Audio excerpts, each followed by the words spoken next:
Hello મિત્રો, નમસ્કાર, જય Hind, Vande Mataram. Job government information ચેનલમાં તમામ ઉમેદવાર મિત્રોનું હાર્દિક સ્વાગત છે.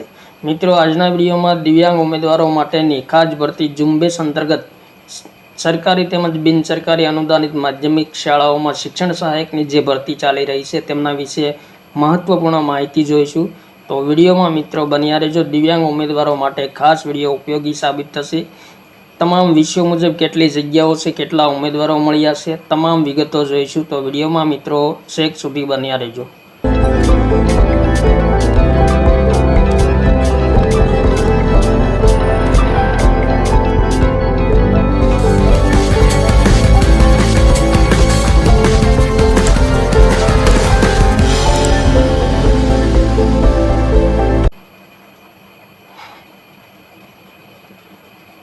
તો દિવ્યાંગ ખાસ ભરતી ઝુંબેશ અન્વયે બિનસરકારી અનુદાનિત ઉચ્ચતર માધ્યમિક શિક્ષણ સહાયક ભરતી 2025ના ઉમેદવારો માટે ઓનલાઈન શાળા પસંદગી અંગે અગત્યની સૂચના જાહેર કરવામાં આવેલી છે.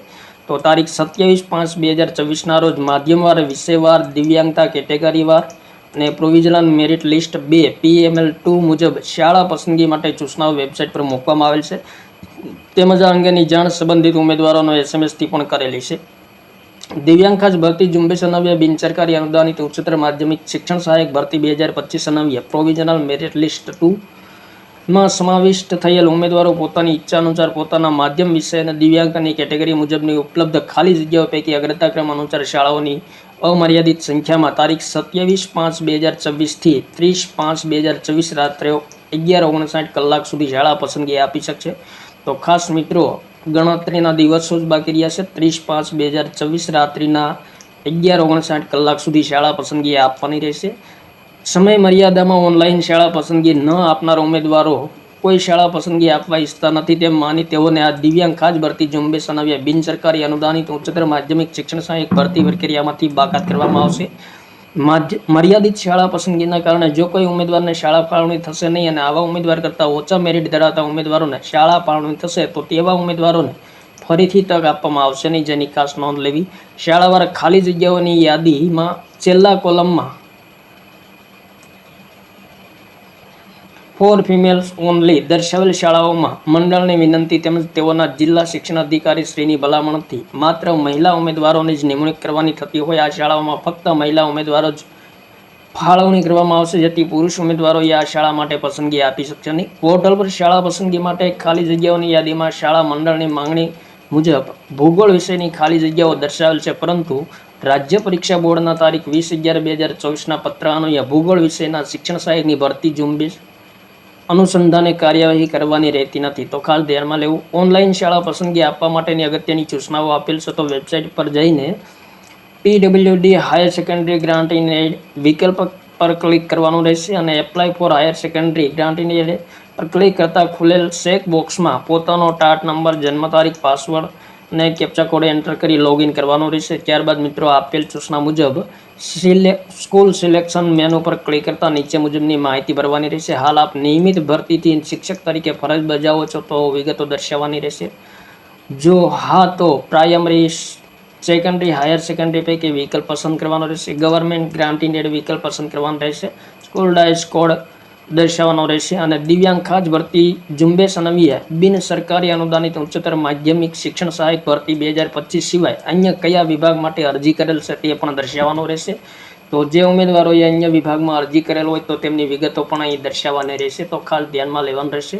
ઉમેદવારનું નામ, ટાટ, વિષય, માધ્યમની વિગતો જોવા મળશે, જેમાં ડિસ્ટ્રિક્ટના ડ્રોપ ડાઉન મેનુમાંથી એક અથવા એક કરતાં વધારે જિલ્લાઓની પસંદગી કરી શકાશે. ત્યારબાદ બાજુમાં રહેલ સર્ચ પર ક્લિક કરતાં ડાબી બાજુએ સ્કૂલ લિસ્ટ જોવા મળશે, જેમાં શાળાનું નામ, ગામ, તાલુકો, જગ્યાની વિગત, જગ્યાની દિવ્યાંગતા કેટેગરી સાથેની યાદી જોવા મળશે. આપ જે શાળાની પસંદગી કરવા ઈચ્છતા હો તે શાળાના નામના અંતે આપેલ નિશાન પર ક્લિક કરી તે શાળા પસંદગી યાદીમાં ઉમેરી શકાશે. આમ ઉમેદવારે પસંદગી ક્રમ મુજબ ક્રમાનુસાર શાળાઓ પસંદ કરવી તેમજ તે શાળા જમણી બાજુએ યાદીમાં આવે તે ચકાસી લેવું. જમણી બાજુએ આપ પસંદ કરેલ શાળાઓ જોઈ શકશો. જમણી બાજુની યાદીમાં શાળાઓનો પસંદગી ક્રમ સુધારવા ઈચ્છો તો ડ્રેગ કરી શાળાનો ક્રમ ઉપર નીચે કરી શકાશે અને આ રીતે આપ શાળાના પસંદગી ક્રમમાં ફેરફાર કરી શકશો. શાળા પસંદગી આપ્યા બાદ નીચે સેવ બટન અચૂક ક્લિક કરશું, જેથી આપની પસંદગી સચવાઈ રહે અને બીજી વાર લોગિન થાવ ત્યારે અગાઉ અપાયેલ પસંદગી જોઈ શકાશે, ત્યાંથી આગળ વધી શકાય. અને સેવ કર્યા વિના લોગ આઉટ થતાં શાળા પસંદગી સેવ થશે નહીં, તો ખાસ ધ્યાનમાં લેવું, નહીંતર નવેસરથી શાળાઓ પસંદ કરવાની રહેશે. પસંદગી યાદીમાંથી કોઈ શાળા રદ કરવી હોય તો શાળાના નામ સામે આપેલ ડિલીટ બટન પર ક્લિક કરી તેને દૂર કરી શકાશે. અને ઉમેદવાર પસંદ કરેલ શાળાની જમણી બાજુ સિલેક્ટ સ્કૂલ લિસ્ટ યાદીમાંથી બહાર નીકળી ડાબી બાજુની સ્કૂલ લિસ્ટ યાદીમાં આવી જશે. ત્યારબાદ શાળાઓ પસંદ કર્યા બાદ યાદીની નીચેના ભાગના 3 બટન પૈકી વચ્ચે આપેલ સેવ બટન ક્લિક કરતાં આપનો ડેટા સેવ થશે. અને જ્યારે આપ બીજી વખત લોગિન થાવ ત્યારે અગાઉનો ડેટા સેવ હશે તથા તે સમયે શાળા પસંદગીમાં ફરીથી ફેરફાર કરવા ઈચ્છો તો તે કરી શકાશે. ઉમેદવારે રિસેટ બટન પર સેવ કરેલ હશે તો તમામ શાળાઓની માહિતી રદ થશે રિસેટ બટન પર ક્લિક કરતા, અને તમામ શાળાઓની નવેસરથી પસંદગી કરવાની રહેશે. ત્યારબાદ એક જ તબક્કામાં અથવા જુદા જુદા તબક્કામાં પસંદગી આપ્યા બાદ છેલ્લી પસંદગી યાદી ફાઇનલ કરવા માટે સરકારી શિક્ષણ સહાયક શાળા પસંદગીની બાંહેધરી વાંચી સમજી તેની ડાબી બાજુના ચેકબોક્સ પર ક્લિક કર્યા બાદ કન્ફર્મ એન્ડ લોક બટન પર ક્લિક કરતા ઉમેદવાર રજિસ્ટર મોબાઈલ નંબર પર ઓટીપી આવશે અને ઓટીપી એન્ટર કરવાથી પસંદગીનો ડેટા ફાઇનલ સબમિટ થશે. અહીં મિત્રો ખાસ સૂચના આપેલી છે કે ખાસ ધ્યાન રહે કે સેવ એન્ડ કન્ફર્મ કર્યા સિવાય ઉમેદવારે આપેલ શાળાઓની પસંદગી યાદી ફાઇનલ થશે નહીં અને શાળા ફાળવણી પણ માટે ધ્યાનમાં લેવામાં આવશે નહીં. કન્ફર્મ એન્ડ લોક કર્યા બાદ કોઈ સુધારો થઈ શકશે નહીં અને પસંદગીમાં ફેરફારો કરી શકાશે નહીં. આથી આપનો જ્યારે શાળા પસંદગી પ્રક્રિયા ફાઇનલ થયા બાદ જ કન્ફર્મ એન્ડ લોક કરવું જોઈએ. કન્ફર્મ એન્ડ લોક કર્યા બાદ આપ હોમ ટેબ પર જઈને view candidate school selection option પસંદ કરતાં આપની પસંદ કરેલી શાળાઓની પ્રાયોરિટી ક્રમ સાથેની યાદી જોવા મળશે, જેની download and print candidate select school report button પર ક્લિક કરી પીડીએફ ડાઉનલોડ કરી શકાશે. ઉમેદવારે 30/5/2024ના રોજ રાત્રે 11:59 કલાક સુધીમાં પોતાની પસંદગી કન્ફર્મ એન્ડ લોક કરવાની રહેશે. અહીં મિત્રો ડીવી લિસ્ટમાં સમાવેશ થયેલ હોય અને અપ્રૂવ થયેલ હોય તેવા તમામ ઉમેદવારોને શાળા પસંદગીની તક આપવામાં આવેલ હોય. ઉમેદવારે પોતાના મેરિટ ક્રમ મુજબ પોતાના જ્યારે પસંદગી ક્રમમાં જે શાળા મળવાપાત્ર થતી હશે તે શાળા ફાળવણી કરવામાં આવશે, જેથી વધુમાં વધુ શાળાઓ પસંદ કરવાની હિતાવત રહેશે. મર્યાદિત શાળાઓની પસંદગી આપને કારણે જો કોઈ ઉમેદવારને શાળા ફાળવણી નહીં થાય તો તે અંગેની સંપૂર્ણ જવાબદારી ઉમેદવારની પોતાની રહેશે. ઉમેદવારે છેલ્લી તારીખ સમયની રાહ જોયા સિવાય સમયસર શાળા પસંદગી પૂર્ણ કરવી હિતાવહ છે, જેથી છેલ્લા સમયે ઉદ્ભવતી સમસ્યાઓ ટાળી શકાય. તો મહત્વપૂર્ણ સૂચનાઓ જાહેર કરવામાં આવેલી છે દિવ્યાંગ ઉમેદવારો માટેની ખાસ ભરતી અંતર્ગત. તો અહીં મિત્રો દિવ્યાંગ ખાસ ભરતી ઝુંબેશ 2025 અંતર્ગત બિન સરકારી અનુદાનિત ઉચ્ચતર માધ્યમિક શાળાઓની ખાલી જગ્યા અંગ્રેજી માધ્યમ અને ગુજરાતી માધ્યમ બંનેમાં આપેલી છે અને શાળાવાર ખાલી જગ્યાઓની માહિતી પણ આપેલી છે, તમામ વિગતો આપેલી છે. ત્યારબાદ મિત્રો અંગ્રેજી માધ્યમમાં કેટલી ખાલી જગ્યાઓ છે તો તમામ વિગતો જોવા મળશે. અંગ્રેજી માધ્યમમાં જોવા જઈએ તો ટોટલ 12 જગ્યાઓ છે ખાલી દિવ્યાંગ ઉમેદવારો માટે. ત્યારબાદ મિત્રો ગુજરાતી માધ્યમમાં જોઈએ તો ટોટલ 611 જગ્યાઓ છે. તો અહીં મિત્રો કુલ 611 જગ્યાઓ છે બિન સરકારી અનુદાનિત ઉચ્ચતર માધ્યમિક શાળાઓમાં દિવ્યાંગ ઉમેદવારો માટે. અહીં મિત્રો વિષયવાર તમામ જગ્યાઓ આપેલી છે. તો ઘણી બધી જગ્યાઓ છે, 74, 67, 53, 109 જગ્યાઓ ગુજરાતીમાં સૌથી વધારે છે. તો તમામ વિષયની જગ્યાઓ આપેલી છે.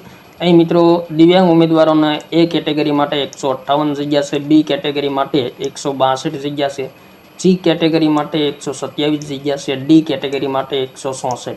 ટોટલ મિત્રો 611 જગ્યાઓ દિવ્યાંગ ઉમેદવારો માટે છે અનામત અંતર્ગત. ત્યારબાદ મિત્રો અહીં PML2 મુજબ ઇંગ્લિશ મીડિયમ અને ગુજરાતી મીડિયમમાં જે ઉમેદવારોને શાળા પસંદગી માટે નામ આવેલ છે PML2માં તેમની તમામ વિગતો અહીં આપેલી છે. તો અહીંથી મિત્રો ડાઉનલોડ પણ કરી શકાશે વિગતવાર. તો અહીં કોમર્સ વિષયમાં જોઈએ ઇંગ્લિશ મીડિયમમાં તો કેટલા ઉમેદવારો છે તમામ વિગતો જોવા મળશે. તો 2 ઉમેદવારો છે. ત્યારબાદ ગુજરાતી મીડિયમમાં બાયોલોજીમાં કેટલા ઉમેદવારો છે તો 1 ઉમેદવાર છે. ત્યારબાદ ગુજરાતી મીડિયમમાં કોમર્સમાં કેટલા ઉમેદવારો છે તો 3 ઉમેદવારો છે. ત્યારબાદ ગુજરાતી વિષયમાં કેટલા ઉમેદવારો છે તો 16 ઉમેદવારો છે. હિન્દી વિષયમાં ટોટલ મિત્રો 12 ઉમેદવારો છે. ત્યારબાદ મેથ્સમાં કેટલા છે તો મેથમાં મિત્રો માત્ર 1 જ ઉમેદવાર છે. ત્યારબાદ ફિઝિક્સમાં એક ઉમેદવાર છે. ત્યારબાદ સંસ્કૃતમાં જોઈએ તો મિત્રો 6 ઉમેદવારો છે. તો ટોટલ ઉમેદવારો મિત્રો શાળા પસંદગી માટે લિસ્ટમાં નામ આવેલું છે એવા જોવા જઈએ તો મિત્રો ટોટલ ઉમેદવારો 42 થાય છે. આ તમામ વિષયોમાં ઇંગ્લિશ અને ગુજરાતી બંને મીડિયમમાંથી અહીં આપેલા વિષયોમાં જે ઉમેદવારોના PML2માં નામ આવેલા છે, શાળા પસંદગી માટે નામ આવેલા છે, તેવા ટોટલ ઉમેદવારો 42 થાય છે બંને માધ્યમમાં. ને જગ્યાઓ મિત્રો જોવા જઈએ તો ઇંગ્લિશ મીડિયમમાં કેટલી જગ્યાઓ છે તો 12 જગ્યાઓ છે અને ગુજરાતી મીડિયમમાં 611 જગ્યાઓ છે. તો આટલી બધી જગ્યાઓ સામે માત્ર કેટલા 42 ઉમેદવારો મળેલા છે. તો 42 ઉમેદવારો શાળા પસંદગી કરશે અને બાકી બધી જગ્યાઓ ખાલી રહેશે. તો એ ખાસ ધ્યાનમાં લેવું. તો મિત્રો બિનસરકારી અનુદાનિત ઉચ્ચતર માધ્યમિક શાળાઓમાં દિવ્યાંગો માટે જે અનામત જગ્યાઓ છે તે ખૂબ જ વધારે છે. ઇંગ્લિશ મીડિયમમાં 12 અને ગુજરાતી મીડિયમમાં 611 જગ્યા છે. તો ટોટલ જગ્યાઓની સામે ઉમેદવારો કેટલા છે તો ઉમેદવારો છે જે મિત્રો માત્ર 42 ઉમેદવારો છે. બાકીની તમામ જગ્યાઓ ખાલી રહેશે અને આટલી ખાલી રહેતી જગ્યાઓ ભરાતા બહુ સમય લાગશે. તો જે ઉમેદવાર મિત્રો આગામી સ્પર્ધાત્મક પરીક્ષામાં તૈયારી કરતા હોય તેમણે મિત્રો ખાસ ધ્યાન દેવું અને તૈયારીમાં ધ્યાન દેવું. થેન્ક યુ મિત્રો. જય હિન્દ. વંદે માતરમ.